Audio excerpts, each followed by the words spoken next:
What is up, my spiritual weirdos, and welcome back to the channel, and welcome to the Sagittarius full moon lunar eclipse video for June 5th, 2020.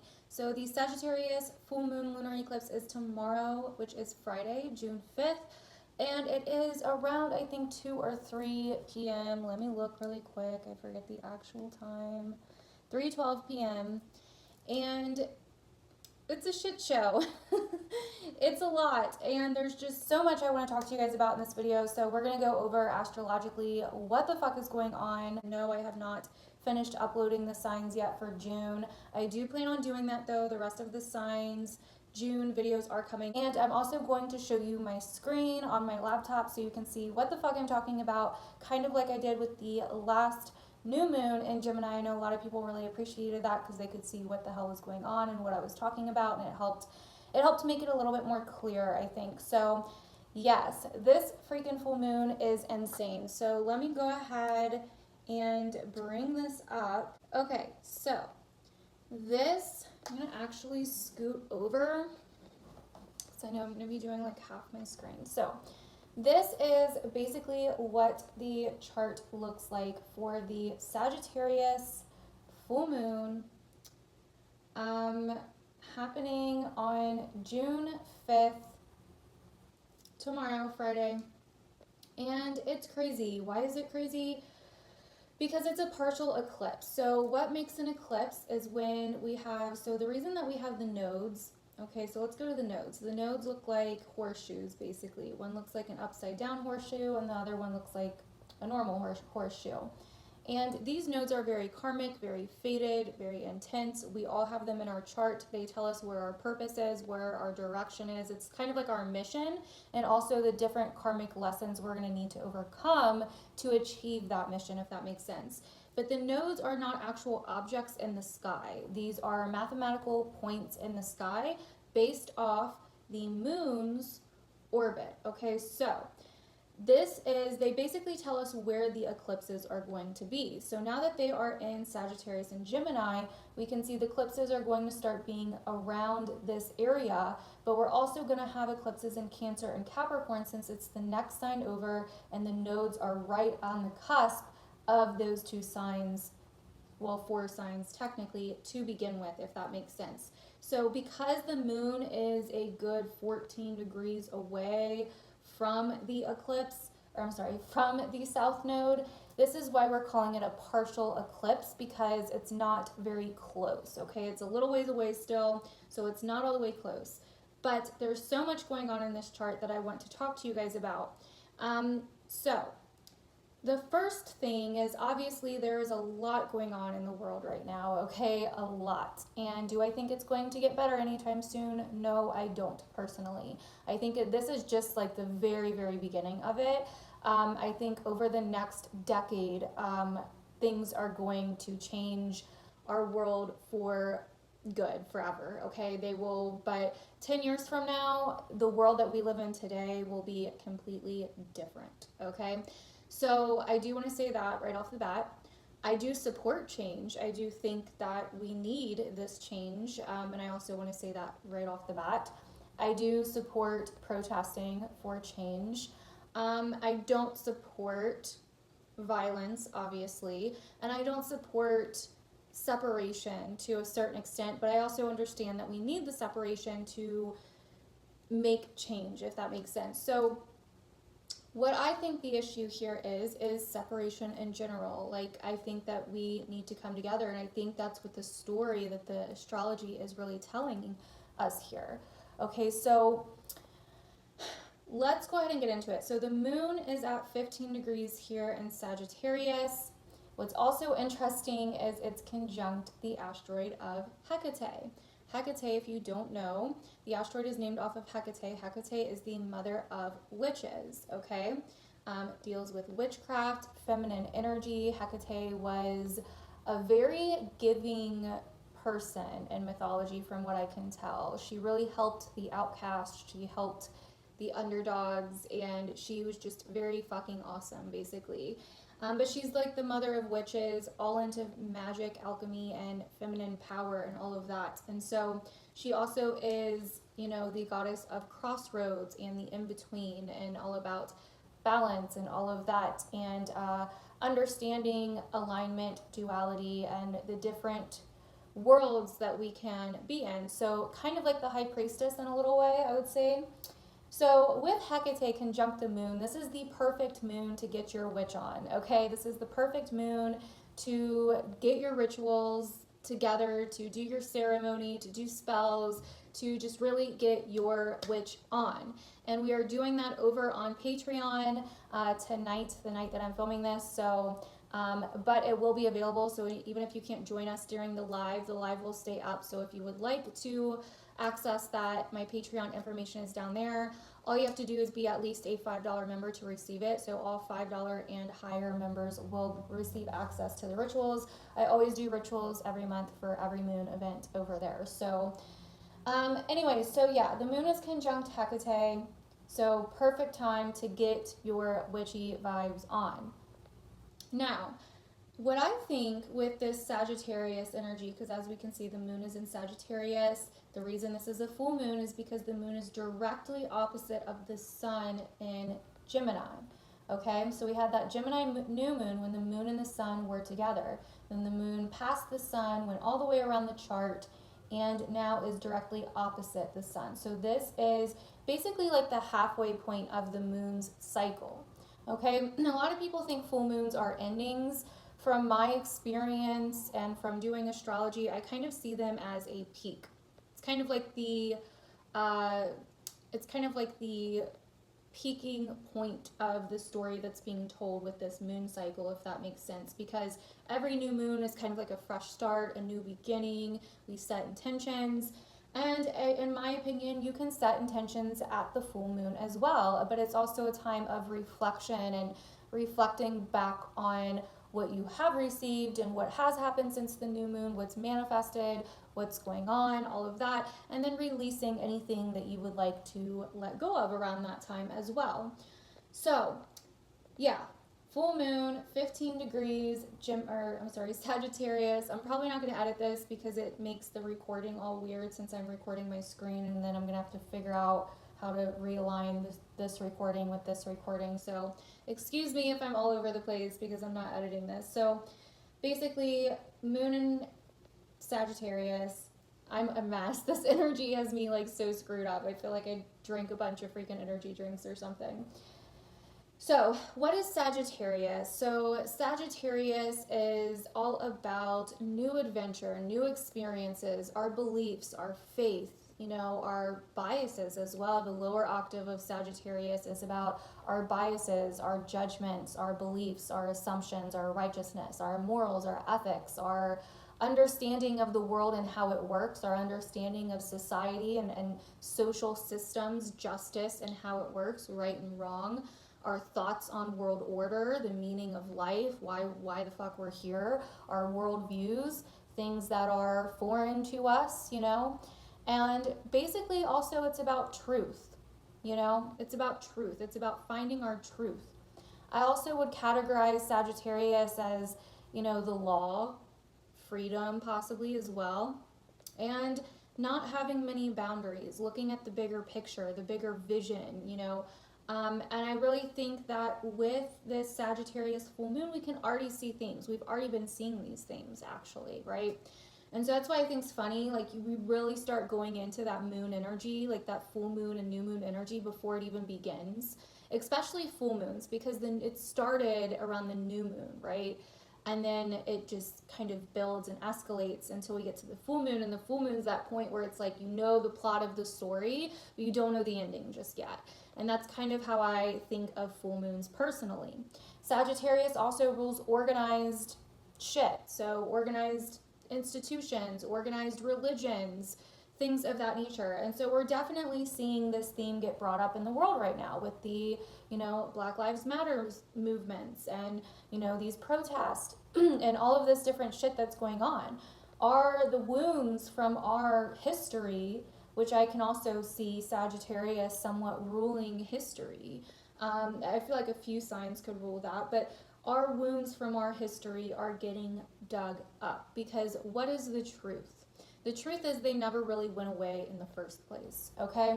And I would say justice could also be associated with Sagittarius as well. But here's the thing about justice.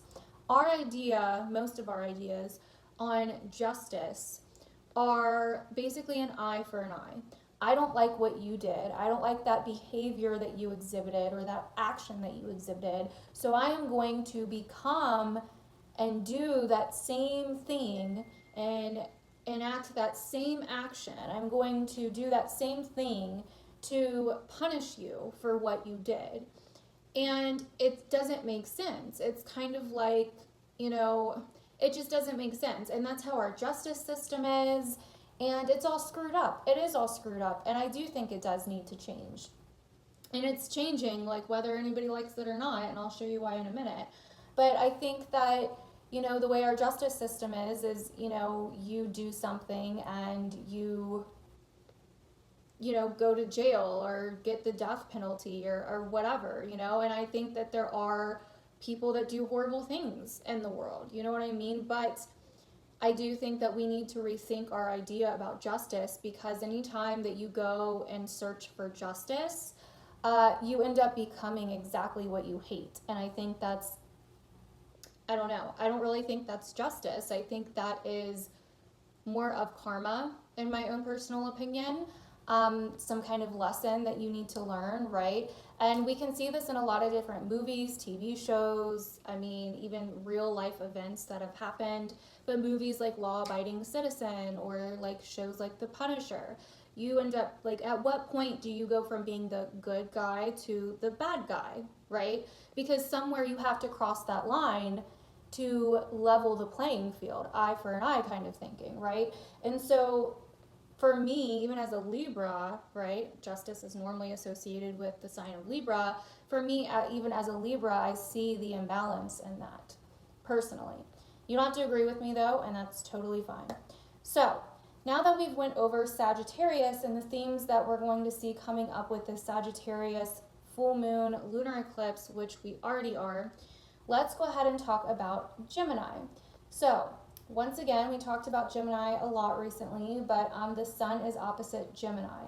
So this is where, and once again, like a full moon where the moon is opposite the sun, the moon is kind of like the sun's mirror, okay? And we're able to see things from a new perspective on a full moon. That's why clarity can happen on a full moon.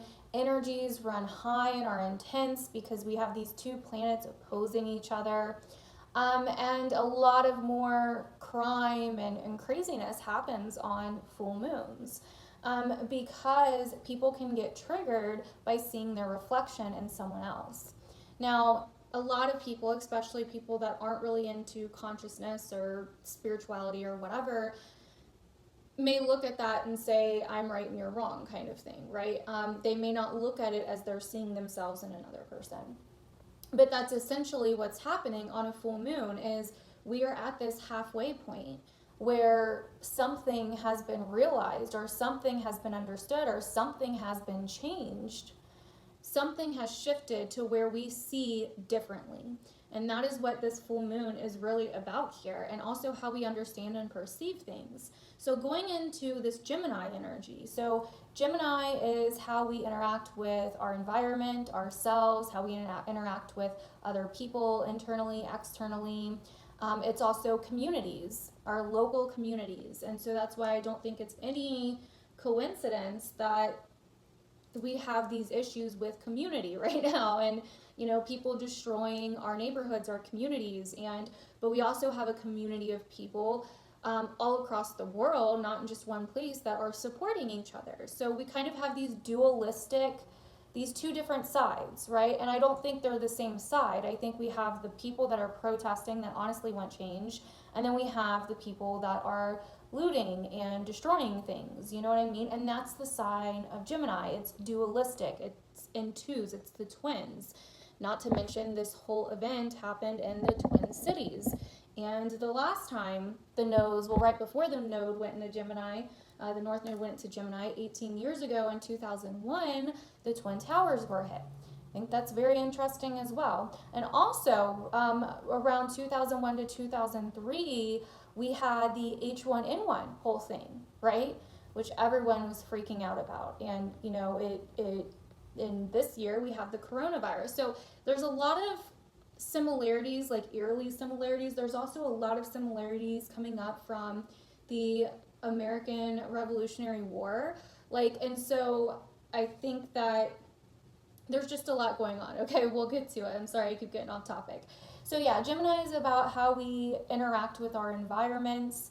It is about communities. It is also about separation, as much as it is about community and bringing people together. Because of that opposite energy with Gemini, the two different energies, the two different polarities, we also have separation. Okay, and so that's why we're seeing this divide with people, and that's like exactly what caused these issues in the first place, in my opinion. And Gemini also rules the mind, and the mind is programmed to see patterns. Okay, so I really think this is going to have a theme of patterns, perception, information, understanding, questioning our behaviors, beliefs, and others, you know, the world, all of that, division. So those are the things that we are going to see. But it's not just this eclipse happening, though, this full moon lunar eclipse happening, because this eclipse is in an exact square with Mars in Pisces. Okay, and I think it's interesting that the next two eclipses after this are also aspecting Mars in Pisces. And some of the eclipses at the end of this year are also aspecting Mars. Now, what's interesting about Mars and Pisces right now is Mars is out of bounds, and it moved out of bounds on the South Node in Capricorn a few months ago. And when it goes back in bounds, it will come back in bounds next year on the North Node in Gemini. So Mars is definitely involved with something here. It's like, and I haven't quite been able to pinpoint it, but there's something going on with Mars here where Mars is almost like the guy behind the curtain in a way. But yeah, so Mars is out of bounds. And what that means is it's not on the normal alignment of, like, you know, the planets are kind of go around this alignment, right? There's this certain kind of optical, you know, I don't even know how to explain it, but they go around the Earth in a certain way, right? And so when a planet moves out of bounds, it kind of gets out of alignment with the other planets. It's not really, you know, it's not on its normal track around. Like, it's still going around, but it's maybe a little lower or a little higher, if that makes sense. And so what happens when a planet goes out of bounds is it becomes very unpredictable. It becomes very, like, wonky. Like, you can't really, like, you can't do a whole lot of prediction with it, if that makes sense. You can't trust it for its normal characteristics or its normal archetype. So with Mars and Pisces, though, you know, Pisces is a water sign. Pisces is a mutable water sign, and that's another thing. All of these signs that we're dealing with for this particular lunar eclipse right now are mutable. Gemini, Pisces, and Sagittarius. So they're all about change and adaptation and, you know, shifts. And so with Mars in Pisces and a mutable water sign, it doesn't really like to be there. Mars is fiery, masculine, it's the warrior, it's like hot and it wants to battle. And Pisces is like all over the place and dreamy and mystical and all of that. And so Mars in Pisces, I feel like, is easily triggered. It's very sensitive. It doesn't see things clearly all the way. It's more reactant. It reacts before really thinking things through. And maybe even a little bit more of a lack of empathy, but it could also bring more empathy on the other hand. You know, it just depends on how it's affecting you and where you're at with it. But also, this is why we're like fighting for peace right now, because Mars is the fight. Pisces is about peace and unconditional love and, you know, being one with everything, the divine, all of this stuff. But we can also see a theme here of escapism and avoidism and, you know, like even disappearing, like, you know, people just disappearing on each other or something weird like that, because Pisces is kind of that sign of like ghosting or disappearing in a way. But yeah, Pisces is also about unity and connection, kind of like Gemini in that way, unconditional love, empathy. It also has no boundaries, kind of like Sagittarius. So we have kind of this Mars and Pisces squaring this full moon lunar eclipse so far. Okay, but that's not all. We also have Venus over here conjunct the sun. The sun just moved past it. So, and also this full moon is squaring Neptune as well over here by Mars in Pisces. It's 5 degrees off, but I would still consider that. But let's go back to Venus. So, with Venus on the sun opposite the moon, okay, we may feel like a little bit more alone or unheard, or it's really highlighting issues where we don't feel free to express ourselves, where we don't feel free to express ourselves comfortably, because Venus is about being comfortable and Gemini is about expressing ourselves verbally. And so we may not feel as connected, okay, because of our history with that Sagittarius full moon, our worldviews, beliefs, or because of our understanding of things or perception of things. So how can we empathize or understand more? And that's what this Venus energy is kind of bringing up. Where do our perceptions need to change? How can we relate to other people? And that's what I think this Venus energy is bringing up. Now, here's the thing. Here's the other thing. So since we're having a full moon in Sagittarius, a full moon lunar eclipse, so it's like a full moon, like on steroids, like a lot more intense. So where is the ruler of Sagittarius, right? Well, the ruler of Sagittarius is Jupiter. And Jupiter is over here conjunct Pluto in Capricorn. So and we've been talking about this for a while, but some things that I personally think we're going to see with this, because Jupiter also rules our faith, our morals, our different social systems, right? How we kind of, the different systems that we have in order to keep the peace or to keep it fair. Those are what are being questioned, right? So those things, our morals, our ethics, our law, our fairness, karma, and conjunct Pluto, all of this stuff is being basically, it's under construction. It's a destruction of those things. It's lasting change. It's change that's going to last for a long ass time. That's what Pluto does.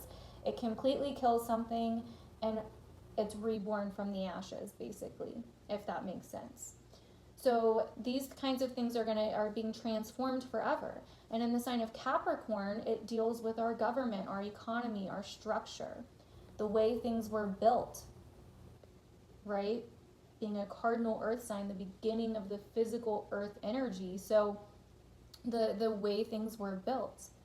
And all of this is being taken down in order to find a new form of unity and peace.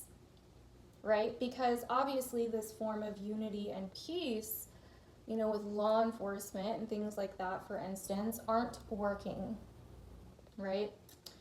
So here are some things that I think would be good for you to ask yourself around this time.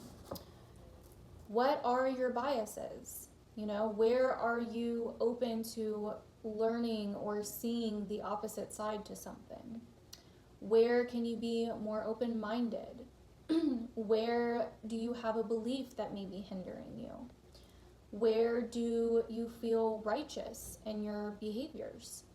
I think those are some really important things to really ask yourself around this time. And also with Venus involved here, I think on a personal level, if you've been having issues in relationships, you're probably getting clarity around this time. And with Mars and Pisces as well, this is fighting for some kind of change, some kind of freedom, some kind of form of love, of just being supported, of helping those that are more vulnerable, helping those that are more in need. Now with Neptune here, there could be some kind of sacrificing theme that comes up, because Neptune can rule sacrifice as well.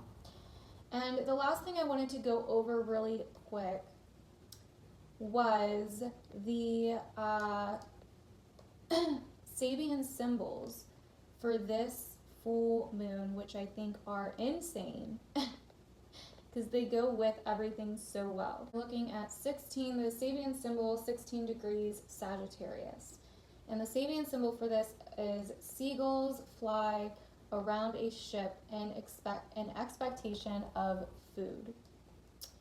And the keynote, the easily acquired dependence of psychic desires upon the stimulation of social circumstances, if I could talk. And then she says, this is Lee Coleman's website, by the way, I always look to her for Sabian symbols, but she says, animals drawn into the circle of what human society produces find it easier to depend on a man's handouts than to pursue their usually difficult search for sustenance. The seagulls here symbolize the more wild and normally untamable energies of the human soul, but they too can develop a land of domesticated dependence upon the byproducts of man's adventures within the realm of the unconscious, the sea. Natural instincts feed on the reaction and often perversions of the socially conditioned mind, ego. It shows us how nature can readily become subservient to man's restless ambition to dominate the entire biosphere through an all-human planetary socioeconomic organization. This is a symbol of dependence. Interesting. And that's what I think that really kind of feeds into a lot of what's going on right now. I think we depend way too much on other people or people in power or our social systems to kind of do things for us or whatever the case may be. And I think that with what I'm seeing in the astrology, it's going to be more about the individual and more about individuality just in general, with Uranus and Taurus, with Mars moving into Aries at the end of this month and having its 6-month transit through Aries. It's definitely more about being more independent and less dependent on the powers that be or authority or whatever the case may be, if that makes sense. So now I also want to go back and read you the Gemini Sabian symbol for the same degree. So this is where the sun is at in Gemini. A woman activist in an emotional speech dramatizing her cause. A passionate response to a deeply felt new experience. What has been discovered not only needs to be discussed and tested through an intellectual exchange which permits its formulation, it also demands exteriorization. This implies the act of dealing with those who are still unaware of the new knowledge or realization. A public is needed, and it has to be convinced. Its inertial resistance to change has to be overcome. This usually requires an emotional dramatization of the issues at stake. Here again, as at the very start of the cycle, a woman is depicted, which means a person depending upon feelings and fiery images to sway the receptive public. We are dealing now with the exteriorization of the original impulse, the emergence from the vast ocean of potentiality, which constitutes human nature at all levels. What is at stake is a process of communication of new experiences. The mind is called upon to perform its work, but what comes first is the action of that mind, which is violently moved and which attempts to move other minds by violent means, the proselytizing mind. So, very interesting stuff there, I would say. A woman activist in an emotional speech dramatizing her cause.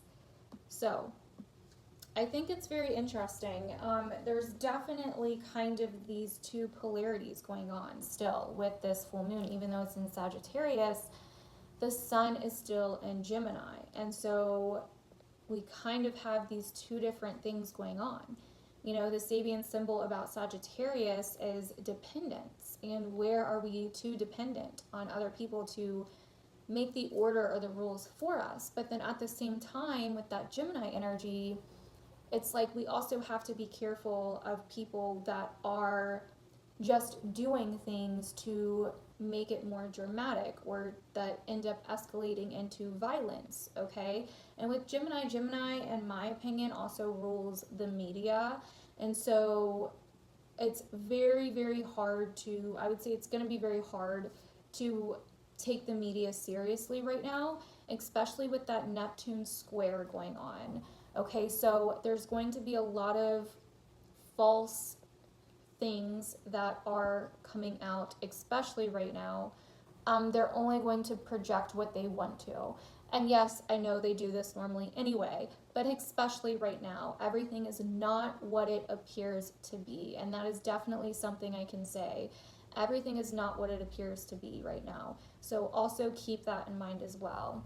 But that is what I have to say, you guys, for this Sagittarius full moon. Hopefully this was helpful for you somehow and you were able to put some pieces together or figure something out with it, whether it's in your own personal life or whether it's just in the collective in general.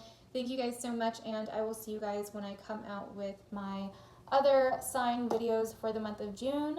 I love you. Stay safe out there.